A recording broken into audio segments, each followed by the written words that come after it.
Di ako close sa kapatid ko, pero mahal ko siya.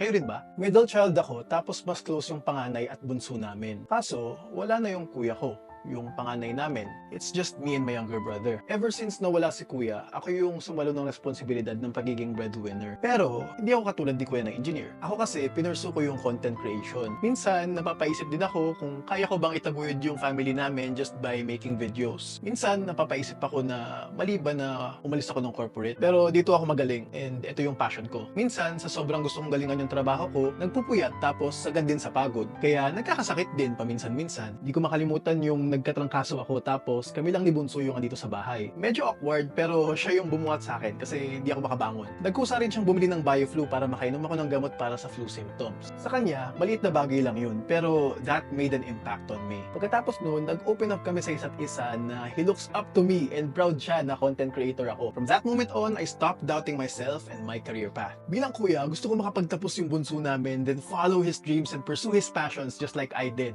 At syempre, gusto ko lagi siyang healthy to achieve this. Ewan ko kung normal lang to for Filipino families, pero hindi ko talaga kaya sabihin in person. Pero bunso, kung napapanood mo to, para sa iyo ang lahat ng ito.